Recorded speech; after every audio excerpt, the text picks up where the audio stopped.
So with that being done, basically the only thing we're going to really keep on the outside exterior body panels, I think might be the hood, but I think that gets changed. He built one of the biggest custom car shops in America and turned it into a national television phenomenon that ran for over 10 years. But behind the cameras, Dave Kindig was fighting battles most fans never saw. Basically, it just ended up being a win, but it was a very, very tough deal to go through, to think that you're going to lose it all. One almost cost him everything he worked for. And then, after drawing viewers in, the show that made him a household name came to a sudden end. So, what actually happened to Dave Kindig? And how much of it was ever really about the cars? Join us as we uncover what really happened to Dave Kindig from Bitchin Rides, the man everyone thought they knew. For over a decade, Dave Kindig was one of the most familiar faces in custom car television. His shop, Kindig-It Design, built a reputation for turning worn-out vintage cars into one-of-a-kind machines, and that reputation earned him a national platform. Starting in 2014, viewers got to watch him and his team do it on camera through Bitchin Rides, a show that followed every stage of a build, from the first sketch to the final reveal. Fans tuned in not just for the finished vehicles, but for Dave himself, a builder who spoke with total confidence about his vision and rarely wavered from it, even when a client pushed back. The show offered fans a clear view into the operations of one of the most successful custom shops in the world. The vehicles worked on were usually vintage models, ranging from 1950s Chevrolets to high-performance muscle cars. What stood out, however, was the dedication and attention to detail that Dave and his team put into every project. While the show's success continued to grow, behind the scenes, Dave's life was evolving as well. The challenges of running a top-tier custom shop were not to be underestimated.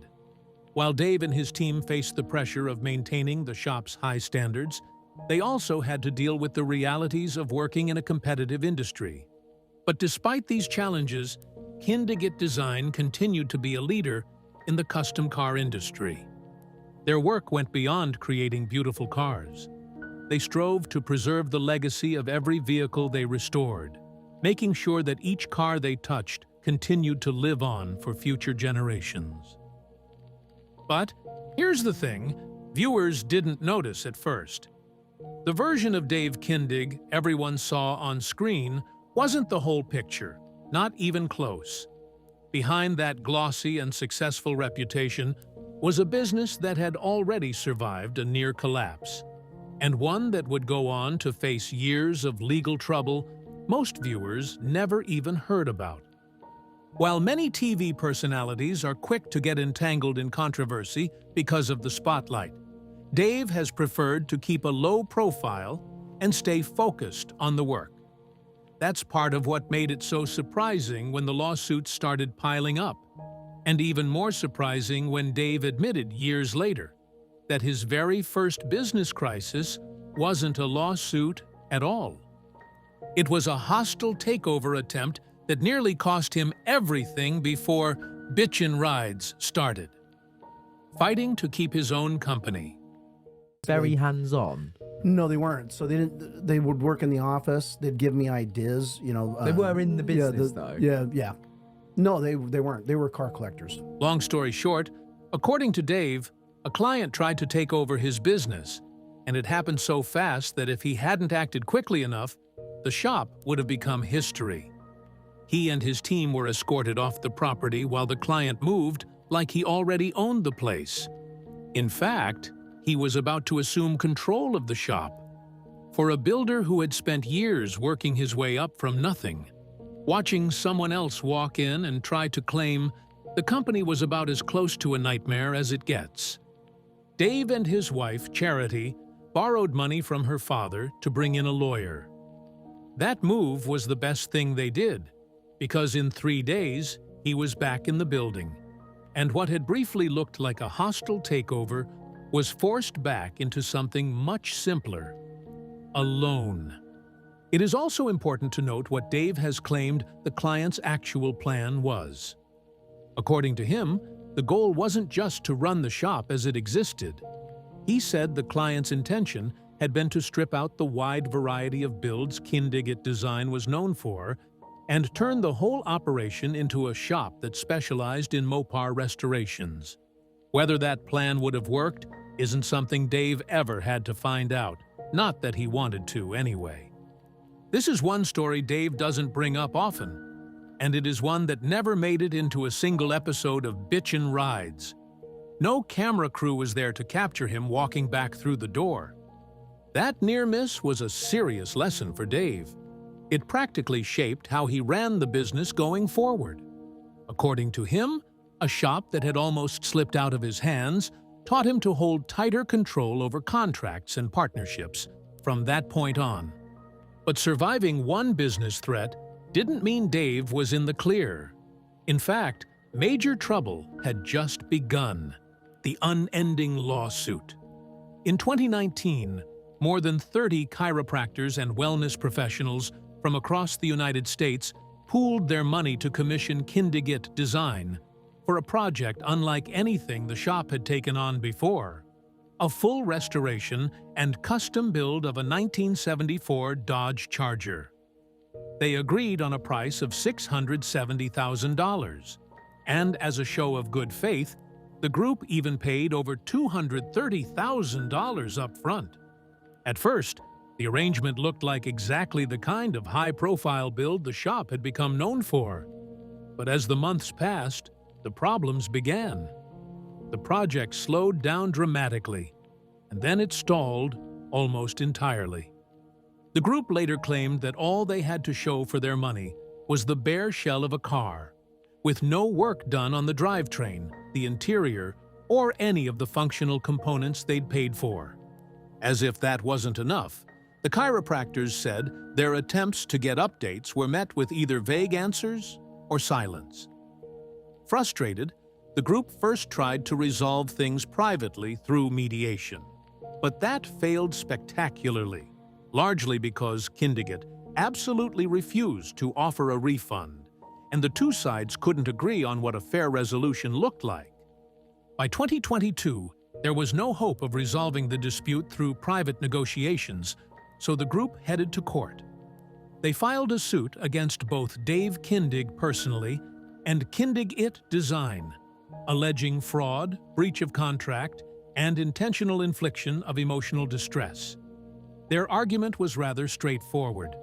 They said the shop kept accepting payments and offering reassurances about progress long after it should have been clear the project wasn't moving forward. Kindig-It fought back.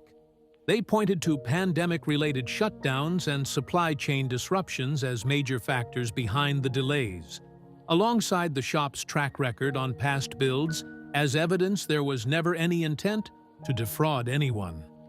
Once the lawsuit became public, though, it opened the door to other complaints. Several former clients came forward describing similar experiences. Suddenly, Kindig-It Design found itself neck-deep in complaints. They were accused of slow communication and incomplete builds, and many clients said they had difficulty getting their money back. One client went on to say they waited more than 3 years for a Camaro restoration that never advanced past the bodywork stage. Although none of those additional complaints turned into new lawsuits, they raised a harder question for fans to sit with. Was Kindig-It Design simply taking on more high-dollar builds than it could realistically deliver, especially at the height of the shop's TV fame? As of late 2025, the chiropractor's case was still working through discovery, with both sides exchanging documents and depositions. No trial date has been finalized, and it remains possible the case settles before it ever reaches a courtroom. This wasn't the first time Dave Kindig had been part of a legal battle, though. Years earlier, well before the chiropractors ever signed a contract, Kindig-It Design had already spent years fighting a very different kind of case. This time, Dave wasn't the one being sued. He was the one doing the suing. The long patent fight. In custom car building, or anything that is custom-made, few things carry as much weight as originality. More often than not, a builder's reputation rests heavily on systems and design choices nobody else can copy, which is exactly why patents and copyrights matter so much in the industry. So when Kindig-It Design believed a Michigan company called Creative Controls had copied its patented work without permission, Dave didn't let it go quietly. In 2014, Kindig-It filed suit against Creative Controls in Utah, accusing the company of infringing on its patents and copyrights.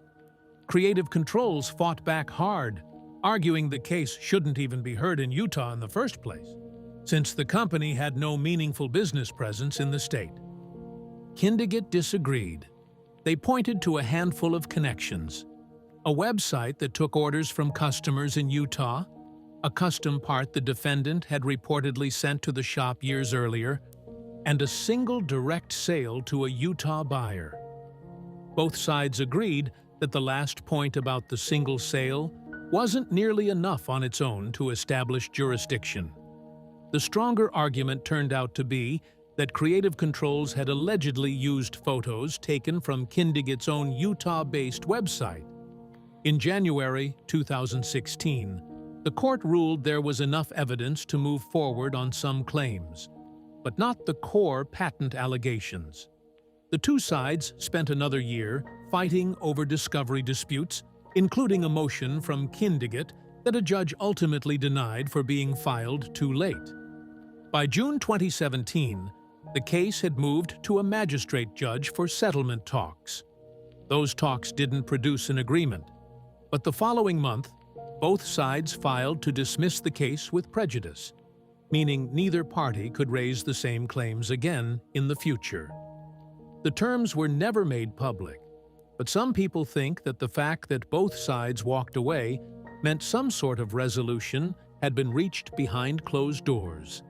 It was a long, expensive fight over intellectual property that most Bitchin Rides fans never heard about, playing out almost entirely outside the spotlight the show had built for Dave. And while that case wound down years before the chiropractors ever filed their own lawsuit, it still showed that legal battles were never new territory for Kindig-It Design. What was new, and what caught fans far more off guard, was the moment the show itself came to an end. A cancellation no one expected.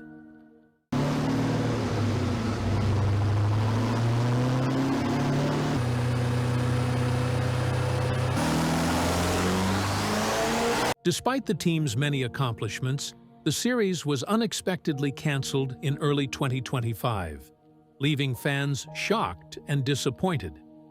Dave Kindig later confirmed the news in a heartfelt Instagram post, thanking supporters for their loyalty and assuring them that his passion for custom builds and innovation at Kindig-It Design remains unwavering. For a show that resonated with millions worldwide, the decision to end it certainly raised many questions. One of the key reasons cited was the increasing competition from other automotive television programs. With more car restoration shows hitting the airwaves, the market became saturated, making it harder for a single show to stand out. But there's another explanation for it. According to people close to the industry, the answer had more to do with the business side of television production. The steady rise of production costs made a show built around intricate, months-long custom builds increasingly expensive to produce. At the same time, the custom car TV genre had gotten a lot more crowded than it was back in 2014, making it harder for any single series to stand out the way Bitchin Rides once had. Some fans also pointed to the ongoing chiropractor's lawsuit as a possible factor, wondering whether the legal attention played any role in the network's decision. Nothing has confirmed a direct connection, and both Dave and the network framed the ending around production realities rather than the litigation. Whatever combination of factors led to the decision, the show wrapped its run in 2025 after 11 seasons and more than 150 episodes. A substantial run by reality TV standards. For a series that had turned Dave into one of the most recognizable names in the genre, ending it was never going to be simple. But Dave made it clear the shop wasn't going anywhere. He said it would keep building. And to understand why he was so confident about that, it helps to go back to where the whole thing started. The sketchbook years. Dave Kindig is, without a doubt, one of custom car TV's biggest names, but his journey to becoming that didn't even start anywhere near a garage. As a kid, he spent hours drawing, and his early subjects were odd compared to what he does now.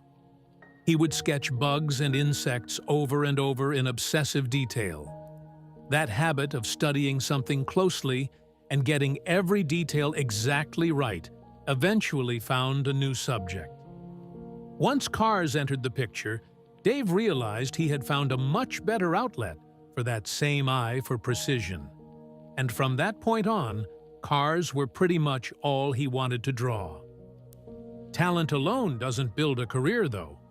Before Dave ever owned a shop, he spent years working in the restoration trade, learning the day-to-day realities of the business from the inside. He picked up the technical side of the work first, learning how to strip a car down, how to rebuild it right, and, just as importantly, how to run a business that could survive on it. By 1999, Dave and his partner, Charity, opened Kindig-It Design in Salt Lake City. They started with very little, not much beyond determination to make it work. What Dave lacked in resources early on, he made up for with an almost obsessive standard for quality.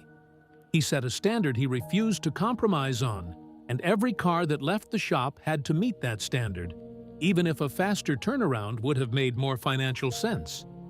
Very soon, the stubbornness paid off. Word spread quickly about the shop's craftsmanship. And before long, clients outside Utah were seeking Dave out specifically, drawn by a reputation that had nothing to do with television and everything to do with the cars themselves. It wasn't an easy stretch, though. Running a small shop on thin margins meant Dave was doing more than just building cars in those early years. He was managing the books, chasing down parts, and figuring out how to keep the lights on while still turning out work he was willing to put his name on. Those lean years, by most accounts, are what shaped his refusal to cut corners later on, even once the shop had the money and the manpower to move faster. This was the beginning. And in the next moment, Dave skyrocketed, building something bigger. I remember everybody, and I remember how nerve-wracking it was to be putting this car together for the final time. You know, it's bad enough when you're doing stuff and you're developing things when it's still in bare metal. As demand grew, Dave brought in skilled craftsmen who could match his vision, which finally meant Kindig-It Design could take on projects too big and too complex for one person to handle alone. The shop soon outgrew its original space and moved into a much larger facility, giving Dave the room and the staff to chase bigger, more ambitious builds than the business could ever have handled in its earliest days. One project in particular ended up changing everything. Dave and his team spent a whole year restoring a massive GM Futureliner. The project turned into such a visually striking build that it put the shop on television's radar almost by accident. When producers at Velocity TV, now known as Motor Trend Network, caught wind of the work, they reached out to him, asking for a sample video to see what the shop and Dave were really like. Dave didn't hesitate. He put together the best sample he could, and it worked. The producers were sold, and Bitchin Rides was born not long after. Even before the show existed, though, the shop's growing reputation had already started earning recognition on its own. Kindig-It Design picked up a string of accolades within the custom car world, including the Riddler Award, one of the most coveted prizes a builder can win. For Dave, it was proof that the shop's work stood on its own, television deal or not. Before signing anything, though, Dave set a condition that stuck with him for the rest of the show's run. he made it clear that the cars weren't there for the cameras. They were there for his customers, and he wasn't going to let a filming deadline rush a build just to hit an air date. That single boundary ended up protecting the same standard of quality. Kindig-It had built its name long before a television crew ever showed up. That same instinct is the thread connecting the shop's earliest days to whatever comes next for it. The cameras that first showed up because of a sample video are gone now, and the show they led to has already wrapped for good. But the shop itself, and the standard Dave built it on years before any of that happened, hasn't moved an inch. Where Dave stands now, that shop is still standing today, even with the chiropractor's lawsuit still working its way through the courts. Dave, alongside Charity, continues to oversee the shop's builds. The most recent reports on the pending litigation note that the business has kept operating throughout the legal process, even as individual claims from other former clients have reportedly been settled privately along the way. Away from the lawsuits, Dave has stayed visible in the custom car world. He has appeared at industry events and continued to build the kind of high-end vehicles that made his name in the first place. He has also remained involved in his community, where he supports causes outside the shop and uses the platform his career built for more than just showcasing cars. For someone whose story includes a near loss of his own company, a multi-year patent fight, an unresolved fraud lawsuit, and the end of the show that made him famous, Dave's continued presence in the industry says everything about how he's chosen to handle challenges. No matter how the current case ends, it's likely to shape how the next chapter of Kindig-It Design's story gets told. For now, though, Dave remains exactly where he spent most of his adult life, in the shop, building something new. Do you think the chiropractor's case will end in a settlement or a trial? And if it ends in a trial, would that be the end of Kindig-It? Share your thoughts with us in the comments section. Remember to like, share, and subscribe for more. Also, click the next video showing on your screen. You will enjoy it.